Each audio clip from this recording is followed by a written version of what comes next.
Gifted, hunted by the authorities. They see me as a threat. They focus targets minorities for propaganda. And the media selling. In order to understand our future, we must understand the past. It's time that we have the big talk. To hand me them cigarellos, why you take it so long? You view me as pure scum. I tell you, would it be wrong if I reached... Today we're here in the office of David O, and we're here at the Big Talk, and we got a real big discussion. We're going to be talking about the City Councilman David O. So, All right. hello, how you doing? Oh, doing great. Oh yeah.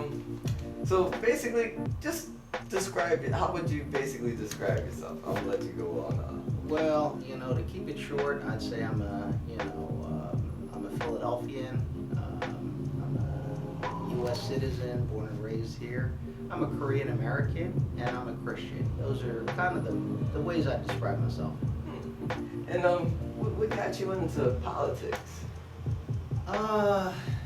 Well, that's kind of a long story, but I'll try to keep it short. My father was a pastor, and we grew up in Southwest Philly at 58th and Koch Creek, and it was a relatively poor area.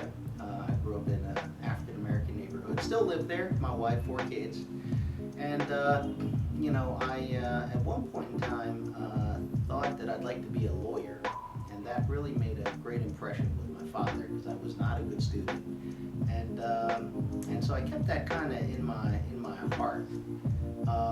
But wanting to be something and actually pursuing that are two different things, and I wasn't doing well, and through many different circumstances, I made it through high school and went to Central High School and went to Dickinson College, and then I was looking at trying to go to law school. And throughout it, it was tough. My father stepped in many times to try to, as he did for my brother and myself, to try to keep us on that road to being somebody. And when I did get accepted to law school, I really looked at it as a blessing and a gift, and not something that I had earned, just really something that was given to me.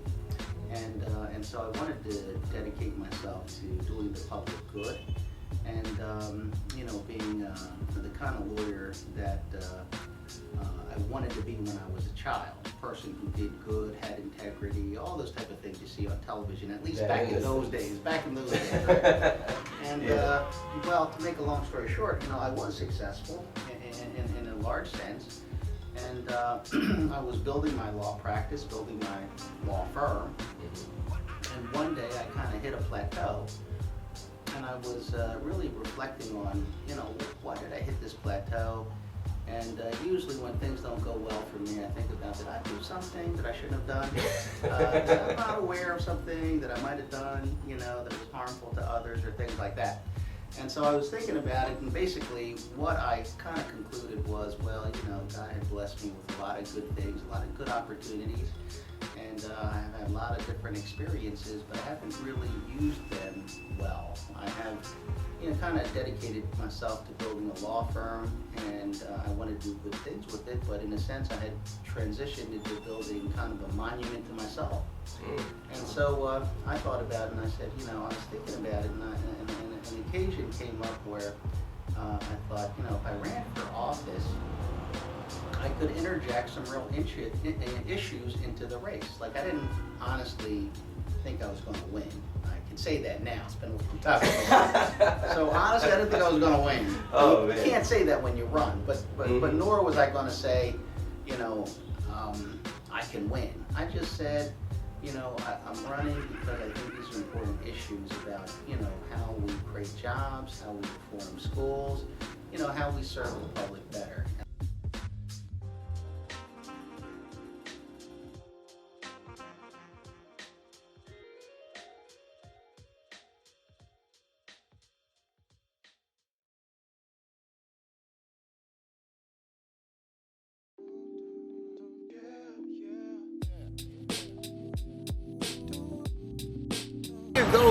on bridging this gap that we have with the different communities. Like, what was your way on actually on trying to do it personally? Well, I have very simple thoughts about this. My thoughts are that once we get under our skin, our habits, our culture, our language, we have basically people. And many people, I don't know if I could say most people, I hope so. Most people are pretty fair-minded. Mm-hmm. And if we can kind of reach each other, the concern we have for each other, and how we work together to make our selves and our communities better, because we are all here together, right? That is a way to bridge gaps. In other words, we have to know about each other, just first as human beings. Mm-hmm. Then we can learn about each other's history and what has happened and why we have certain perspectives and how we support each other. But I think we have to be concerned about each other first. And I think that, it's never, there's no reason not to be kind. I know it's been in the news a lot. Right. Small government and big government and the Trump administration and everything. Right. And soda tax and everything. Right. So tell me your whole role on how you think, what would be the most ideal, you think, for ourselves to go and take as far as the leader? Well, kind of going way back and getting a bird's eye view on one of the questions that or the phrases, small government. So actually, at least from my perspective, it's not about small government, it's about limited government. In other words, government could be big, it could be large, but it should be limited in its role. That means people should have a larger ability to make decisions for themselves. Kind of going hand in hand with that is they have to be able to support themselves. They got to be able to feed themselves. They got to be able to improve their community and see that their children and the children of others can do well. And so, education, for example, is something that could be enlarged. Public projects around transportation and how we connect with the world. Departments that deal with social services and medical care can be enlarged to do a better job. But the limited role of government means that government shouldn't tell us what to do in our best interest. It can, but the question is, who made that decision? In other words, here in Philadelphia, you asked me about the soda tax. We say, don't drink soda, it's bad for you. But if you do, you're going to pay a lot more for it in Philadelphia than you are outside of Philadelphia. We're also saying don't smoke, it's bad for you. And so we're gonna really increase the cost of cigarettes, maybe curtail your access to cigarettes in Philadelphia. But if you buy cigarettes, you buy them outside of Philadelphia. But we tied funding our schools to selling cigarettes, and we tied pre-K to you drinking soda. And so those are contradictory, right? If you actually drink less soda, smoke less cigarettes, we have less money for schools and for pre-K. And if you buy them outside the city, you're still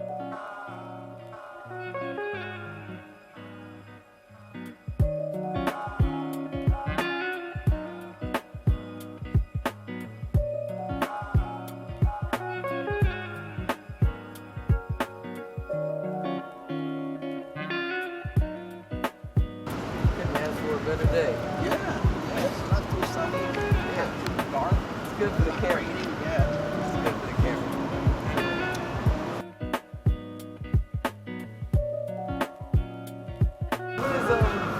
What is your goal for the year and your long-term goals as far as what you want to achieve as far as the city council?